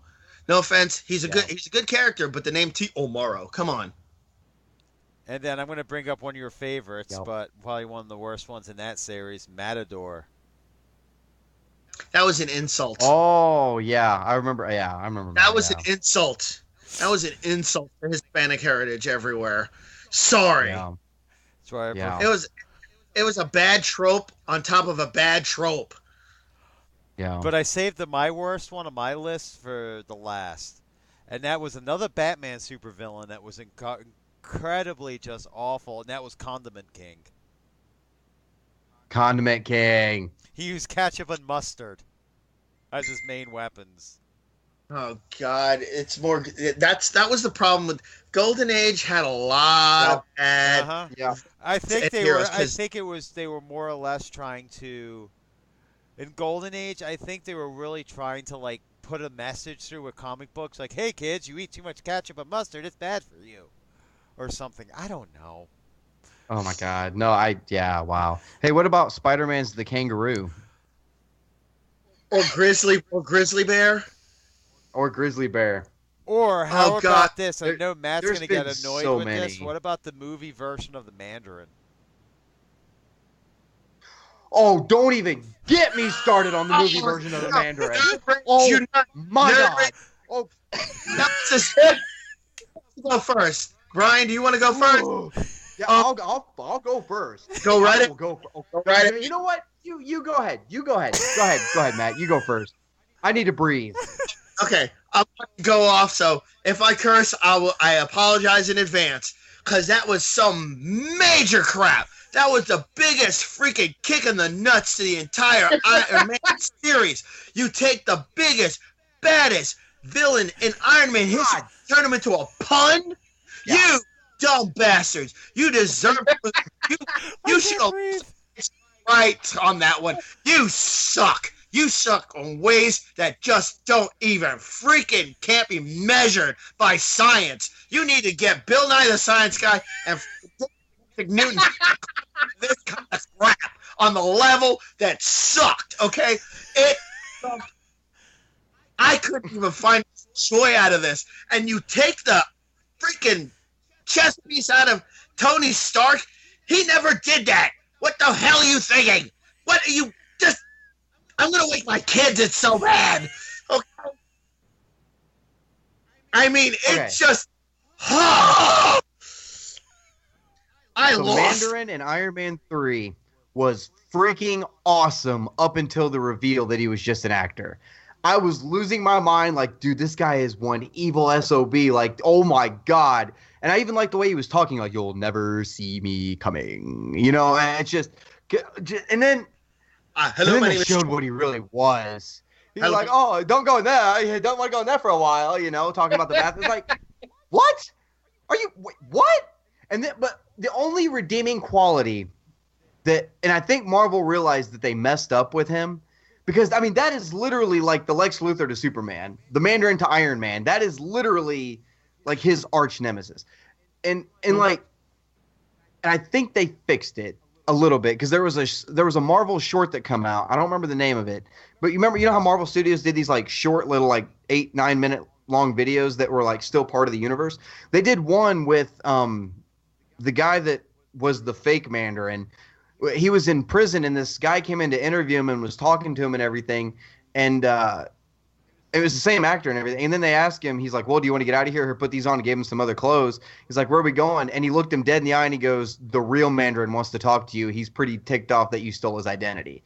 So, I mean, that's the only redeeming quality Marvel did as far as the Marvel Cinematic Universe Mandarin goes. That thing, They would have put Iron that Man in the 3, movie. that whole thing needed to be an after credit scene. Yes. It didn't need to be a short. It needed to be an after credit scene. Even just the part with him interviewing him and just telling him, you know, the real Mandarin wants to see you. He's not real happy with you. That would have made everything better. That would have given the hope. It would have given the light of hope back. It would have. But see, now the problem is, because they did this, yes, they acknowledged that the real Mandarin is out there, but now that they did this, you can't bring in the real Mandarin. You can't bring the real one into the cinematic universe now because it's going to be a cop out and it's going to be a copy, and you just can't do it now. They missed an opportunity with him. I think they literally threw away Iron Man's top villain. Top rogue. Yeah. They literally just threw him away. And they can't even, and even in the movie, if they could bring that in, they kind of ruined it when the guy, I only watched it once, not Justin Hammer. Iron Man 3 is my least favorite Marvel movie ever. The Marvel Cinematic Universe movie. Yeah, good point. In the MCU, that's my least favorite. Spider-Man 3, man. Oh my God. Oh, let's not get started on Lightspeed. Oh no, Spider-Man. Oh no, you only have to watch Spider-Man 1. It's the same 3 movies. They keep killing the villains in the end. Yeah, well, I did like 2 better than 1 because I got a soft spot for Doc Ock. That's just me. But Spider-Man 3, man, that was wow. Sam Raimi should have moved on from Spider-Man after 2. Yeah, it was a dead deal. It wasn't even a done deal. It was a dead deal. Because how many times can Peter struggled with his powers all through the series. We get that, but you didn't have to make 3 movies about it. Yeah, no kidding. Right? No kidding. That's why I'm looking forward to Homecoming. I'm looking forward to Homecoming. Oh, me too. It's gonna fix it, and that's all we're hoping is, fingers crossed, is that it will fix it. And the kid, they finally got a kid who's the right age for Peter Parker, because a lot of people don't realize Peter started his career at 14. He wasn't a real hero yet until he was about 16. Yep. No, you're completely right about that. And I mean, they messed. I grew up watching the Tobey Maguire Spider-Man movies. So for the first part of my life, Tobey Maguire was Peter Parker, you know? And then, but when you're that age, you don't realize the age difference. Okay, cool. He's playing a high school student, but you don't realize he's still playing Spider-Man when he's in his 30s. I know. But as you get older, you're like, well, that didn't make any sense. But at the time, you're like, okay, it's cool. But then you get Andrew Garfield in for the Amazing Spider-Man, who I liked more as a Peter Parker than I did Tobey Maguire. Yeah, but everyone said the same thing. The Amazing Spider-Man 2 was so bad. I kind of liked it. Some of the scenes could have been fixed, like the whole scene with the rhino. The whole scene with the rhino. Yeah, the rhino. Yeah, they could have done a lot better with that. And Electro, his origin story. They shouldn't have went with the ultimate version of Electro. The original one wasn't that bad. He was just a power worker who got cheated and then got zapped and got the powers. Yeah. Okay, that was kind of instant villain mixture. That's the easy comic book. Hardworking guy gets screwed over, gets traumatic accident, says, "Hell, screw justice. I want revenge." Okay, we can understand that. There's nothing wrong. That's what makes a villain. Keep it. But the way they made Jamie Foxx played the right character, but that wasn't not Matt Gargan. It was not Matt Dugan. You know what I'm saying? Right. Electro. Yeah. They just, man, amazing. 2 for me, man, was just because I loved the first Amazing Spider-Man, the first one with Tobey Maguire, or not Tobey Maguire, Andrew Garfield. The first one with Andrew Garfield, I loved it. And Lizard was an awesome villain. That was one we'd never seen before on film, I mean, and they did it right. I mean, and Emma Stone was an amazing Gwen Stacy. I love the fact that they brought her in. Oh, me too. Instead of Mary Jane, because I was so sick of seeing Mary Jane. I wanted to see more Gwen Stacy. And when the set photos released of her wearing the purple dress and the green jacket, I knew her time was coming. No, actually, I knew it was. When they were on the Brooklyn Bridge, I was with my friend Cassie because she's a big Spider-Man fan too, and she knows. Was it reversed? Huh? Well, go ahead. Sorry, I didn't mean to interrupt you. No, when I saw the Brooklyn Bridge, and I saw Spider-Man chasing after her, I was like, I got real quiet in the theater, and I started slinking down in my seat, and I was just like watching the screen, and she saw him. She saw me getting she was like, you know how I get excited, and you guys can see the film on here, how I get about these movies. And then all of a sudden, I changed demeanors immediately. And she's like, "What's wrong?" And she goes, "I was like, just pay attention. It's not gonna." I was like, "This is gonna get bad real quick." Mm-hmm. And I actually started to tear up because I knew it was coming, and I remember Peter's reaction and everything like that. And And this is one of the things. This is a defining moment in comic book history. This is when they said this was like the last Age of Innocence issue, if they will. When Gwen died, Yeah. that was it.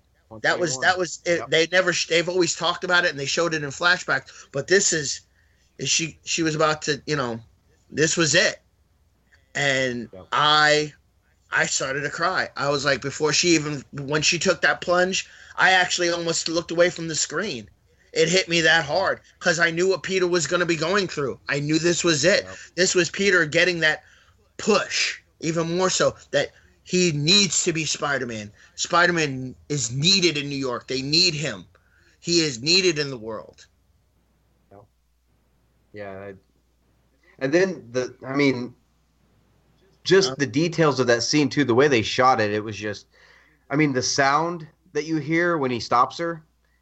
Oh, You know what I mean? That blood curdling, like spine tingling. yes. You hear that sound because when I went and saw that in theaters, there wasn't a sound in the theater when she was falling. And then Yeah. the second that web hit her and she stopped, all you heard across the entire audience was this audible gasp and nothing. Yeah. And it's just, I'm getting goosebumps. I'm getting goosebumps just thinking about it. Like, it's just, God, and Like I said, it was. I know we're all getting to that point where sorry. Oh, I didn't. God. Oh, see, oh man, I hope everyone's watching this on YouTube. I got Brian. So why do you think I'm leaning back, man? I'm like, I'm trying to keep the tears up in my eyes. Oh, God, man. Anyway, but no, like you were talking earlier, Tom Holland as Spider-Man, I think he's going to nail it. So far he has. Really, we've only seen him in Civil War and the trailers for Homecoming, but so far, man, from what I've seen, he's nailed it. It's like 5 minutes of screen time, but still, I'm impressed. So, I can't wait for Homecoming. I just can't. And I'm hoping we see the Iron Spider at some point. The Iron Spider's got to make an appearance with Tony Stark. There's a rumor. They said No, that you know what? No, blah, blah, blah. Okay. I don't want to know. Okay. I don't wanna know. Okay. We'll leave it. We'll leave it alone. We'll leave it alone. Okay, I promise. We'll leave it alone. We'll leave it alone. Okay. All right, fair enough. All right, Eric. What do you got for villains? If you got any. Oh God, it's gonna make me think. I'm sorry, man. Villain.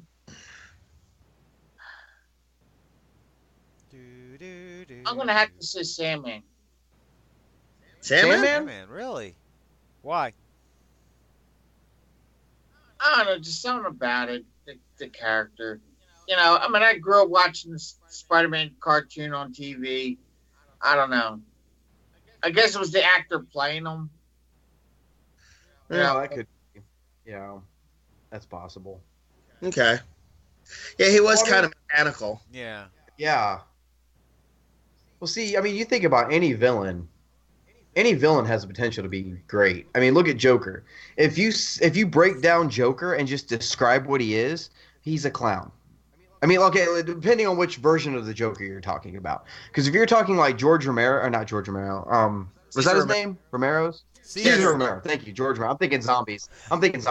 Yeah, Caesar Romero. If you're thinking his Joker, when you say he's just a clown, that's stupid. That's just. It's the complete opposite as what Batman represents, but still, it's really stupid when you think about it. But then, if you give the character the right flavor, like the psychotic twist that they've given Joker over the years, it can make it something really special. Like even the polka dot. You could have given him this psychotic twist or this like in-depth backstory, and he could have been one of the greatest villains of all time. It's just the way they've handled him. Good point. Yeah. Okay. I'm going to ask a question to the panel. Rate all the Jokers. Rate them. All of them. Talk about from the 60s. Jack Ooh, that's a good Nicholson, question. And Heath Ledger and Jared Leto. How would you Are you rank talking them? about Caesar? You're talking about Caesar, Jack. Let me just make sure. You're talking about the movie The movie and television series Jokers is what you're talking about. So we're talking Romero, Nicholson, Ledger, and Leto. Correct. Hmm. Those four. Oh wait, can we throw Mark Hamill in there Oh, as I you please, we Joker? have to. I We have that's not to. but that's not fair. See that I love That's not him. fair. That's not fair because everyone loves him separately from all the others because we get his voice and he put the Still Joker to me. Oh exactly no. he exactly that's not Okay. fair. Okay. We'll go actors then. Yeah. We got to go with Um, actors because we all love Mark. We all love Mark Hamill. When we Yeah. close our eyes and think of the Joker's voice, we think of his voice. Yeah. Okay. We'll go that. Okay. All right. I'm writing mine down. You guys want to go first? I don't care. Go ahead, Matt. Okay. I gotta go in this specific order. I gotta go with Jack Nicholson is my favorite for actors because him playing psychotic, he does crazy very well. Crazy is what he does very well. Crazy, mean, and just out of control is Jack Nicholson. Joker, perfect. After him, I gotta say Heath Ledger comes second because he did define the role very well for the era, Mhm. but he made the Joker his own. But the Joker that I grew up with that I liked was the gadgety Joker. I liked the explosive whoopee cushions and the electro zapper and the acid flower and the gun that extends from like beyond and he hits the bat plane. I love that. I love the gag Joker and the crazy Joker. He did a great crazy Joker. Where was the joking? Where's the little bit of comedy to the murder and the mayhem? Yep. Then after him, I gotta go with Jared Leto because Jared Leto he did great, but I think he did represent a new modern Joker kind of well. But once again, he was lacking the flair of the Joker, the comic-y side. And then finally, I gotta go with Cesar Romero. He was the original, and he did the jokes, but Jack put the crazy in it. Jack put the crazy. Caesar did wacky, but not crazy. Yeah. And there is a difference. Yeah. And that's the way I put him. All right. Well, I'll go next on this one because it should be fun. See, my list is going to be a little bit different. Well, that's the whole idea. My favorite Joker still has to be Heath Ledger's Joker. I mean, he just embodied that like psychoticness and chaos, just which you expect in Joker, just so perfectly. I mean, like you never got a straight answer out of him for starters. Like how many different stories of how he got his scars do we hear during that one movie? Had to have been 4 or 5 totally different stories. Following, Two. I thought it was more than that, but because the one about Two. his wife. Because he talked about his wife and then he talked about his father, Okay. how he was a drunk. Yeah.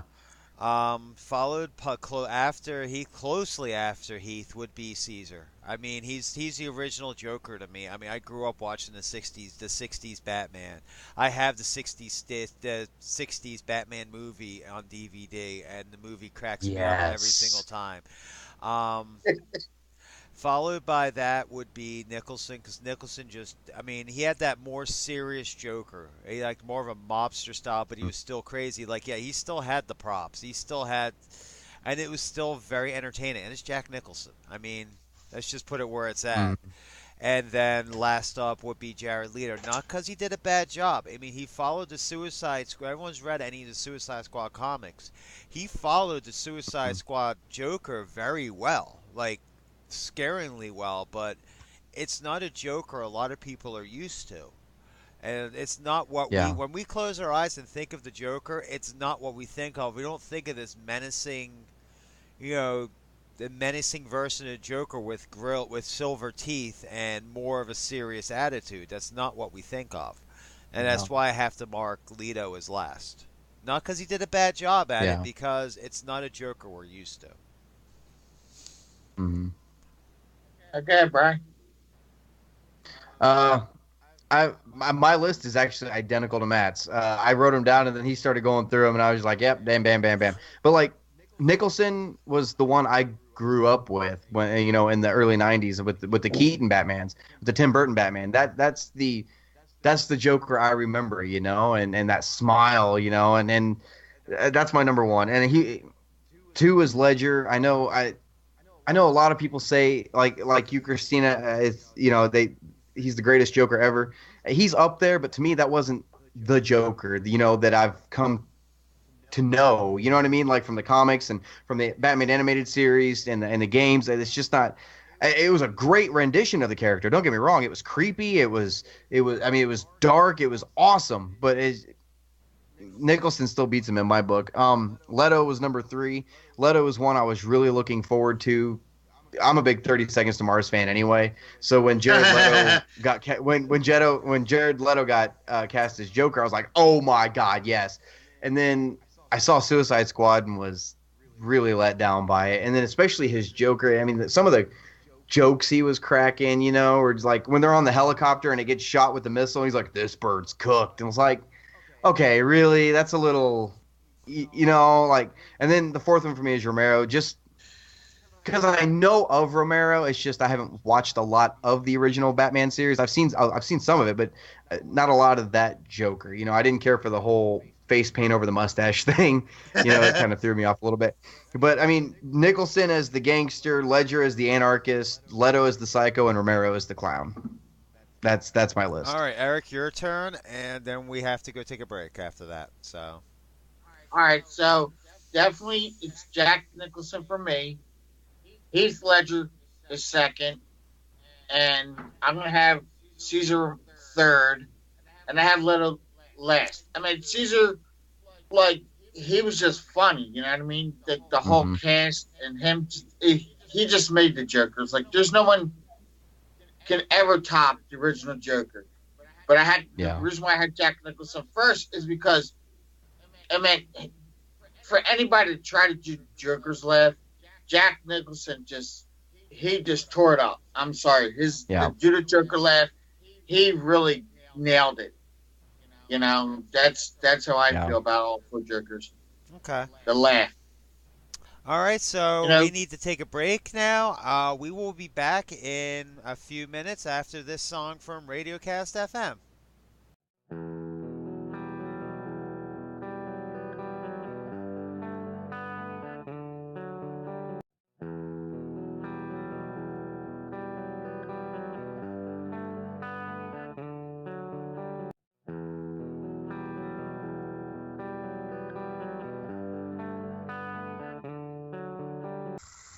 And we're back once again on Breaking the Fourth Wall, and I hope you enjoyed the music they played, because we sure did, even though we have no idea what they played, but that's all good. And we are back, and we are going to talk about our movie picks and upcoming events and fun stuff of that nature. So first, our movie picks of this week are going to be obscure sci-fi. In other words, sci-fi movies that are really good, but however, people may have forgotten them. So we're going to let Brian go first, seeing that he is our guest this week. I'm gonna say I don't know how not well known it is around here. It's actually pretty well known. Fifth Element with Bruce Willis, and I freaking love that movie top to bottom. I could watch it so many times in a row, and it never even gets old. And it's just, I mean, even Chris Tucker in that movie was freaking hilarious. Like, oh my, Yes. Coleman Dallas, Ruby Rod. just freaking awesome. God. I have one thing to say about that movie. And actually, Multipass. yeah, multipass, Multipass. Coleman Dallas. One interesting trivia fact about that movie, though, before we move on, the whole opera scene. You guys may already know this, but the whole opera scene where she's singing. When they shot that scene, no human being could hit notes that high at the time. So a lot of the notes you hear in that are actually a flute, somebody playing the flute to hit some of those notes. Nowadays, there are people who have exercised their voice that can actually sing that. But back then, a lot of what you heard when those really, really high notes hit, that was just somebody playing a regular old flute. Wow, I did not know that. That's really Yeah. interesting. I love that freaking movie. I mean, it just, and the one thing, like, it could be, if somebody asked me for a light, and I was like, Colbin, my man, you got fire? You give me the firestone, I have no fire. Father, you smoke? Like, I can't help it. I love that movie so freaking much. It's way up there on my list, man. It's up there with Star Wars as far as I'm concerned. I freaking love That Fifth movie is Element. incredible. I love that movie too. So I definitely, I'm gonna have to watch it again this week now because I just love that movie. All right, Matt, your turn. I'm gonna go with The Last Starfighter. It came out during the early '80s, and it came out around the time of Indiana Jones and the Temple of Doom. Unfortunately, it didn't get much love, but once it hit VHS, it became a cult. It became a bit of a cult classic, especially for us budding gamers in the early days of arcade games. It was just perfect. It was a dream come true for a lot of kids. They played a game, got the high score, and then they got to save the galaxy. I mean, what's better than that at that age, you know? Even though he just willingly jumped in the car of a creepy old guy. But anyway. Oh yeah, there was some mixed messages there. Well, actually, fun trivia fact about Last Starfighter, that was one of the first movies to extensively use CGI in it. Mm-hmm. In its early form. And you know something? Even watch the Yep. movie today, and it's still, the effects still are not horrible. Like, they're dated, yes, but they're Mm-hmm. not horrible. Like, it's not some You of can the see movies where you know, from the 80s where you watch it and you're like, oh my god, these effects are terrible. Is that a Christmas tree light I see right there?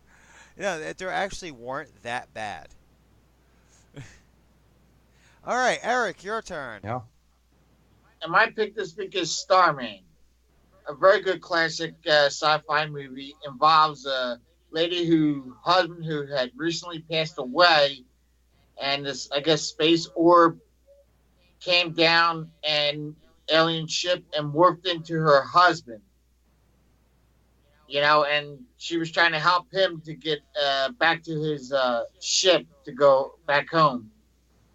I'd love that movie still. I can watch that over and over. That's another one. Yeah, that's with what's his Mm-hmm. name? I could see him in my head. I can't remember Jeff his name. Jeff Bridges. Jeff Bridges. Thank you. Yes, Yeah. that was another great movie. And my pick of the week will be Flight of the Navigator.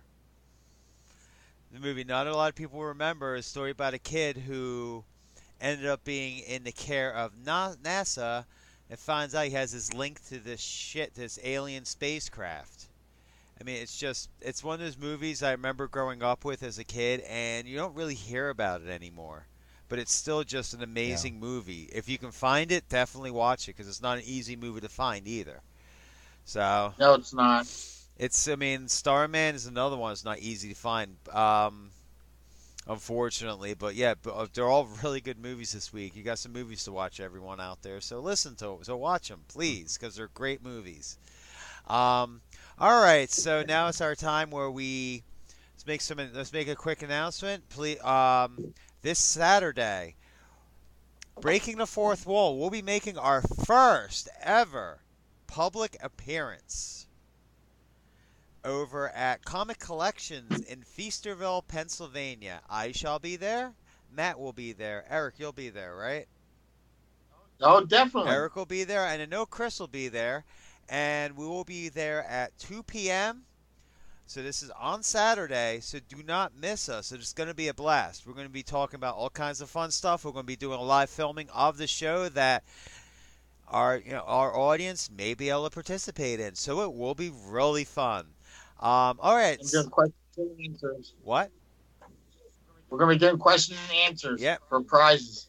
Yeah, so definitely come out. It'll just be a really good time. And Comic Collections is a great little comics book store. So, well, I don't think it's that little, but it's a great comic book store anyway. All right, so how can they contact everyone? Eric, go first, please.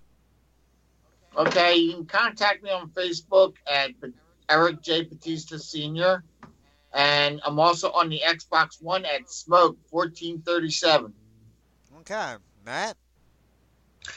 You can find me at Matthew Cruz on Facebook, Matt with two T's, and you can also find me you can email me on Fox C with two C's 77. Sorry, Fox C with two X's. Sorry, I messed that up. 77 at gmail.com. And also, I was discussing this with the crew, and I will announce this as well. My gaming XP is still going to be going forward with the idea, and on Saturday during the live broadcast, I will be announcing the date of the gaming XP. You guys are, so I hope everyone that tunes in, listens. I hope you give my show a shot. We'll be doing a live podcast on YouTube, based off Pathfinder, the original version, and we'll be doing a. You guys will actually be able to see a live game being performed by my fellow panelists, and I hope we all have a good time, and I hope everyone enjoys my storyline. Okay, Brian, how can people get a hold of you? You guys can find me at the Star Wars Canon Library on YouTube. Just actually got my review up of the novel Thrawn. Make sure you guys check that out. You can also find me at www.starwarscanonlibrary.com, where I've got the entire chronological list of timeline canon now. Trying to get reviews out for everything still. If you guys have any questions for Star Wars, anything really, it's just Star Wars Canon Library at gmail.com. And there's a Facebook page under the same name. Awesome. So definitely check that out, guys. And if anyone wants to contact me, you can contact me on Facebook, Christina Tali Warburton. That's Tali, not Taly. I'm also on Xbox Live at Kayva, Kayva, space Biodira. So that's Kayva Biodira. You can also find me streaming on Twitch at Kayva_Biodira. And you can also catch me every Wednesday night on Radiocast FM with my radio show, Eclectica. And of course, you can always find me here. So, that brings us to the end of the show. Like I said, remember, catch us on Saturday because we will be out and we will be in force and we will be having a blast. So, you don't want to miss us. So, it'll be one fun event. So, until next time, it's good night from Breaking the Fourth Wall. And we will catch you next week. So everyone say goodbye. Bye, everyone. Esta mañana. May the Force be with you. May the Force be with Oh, you. yes.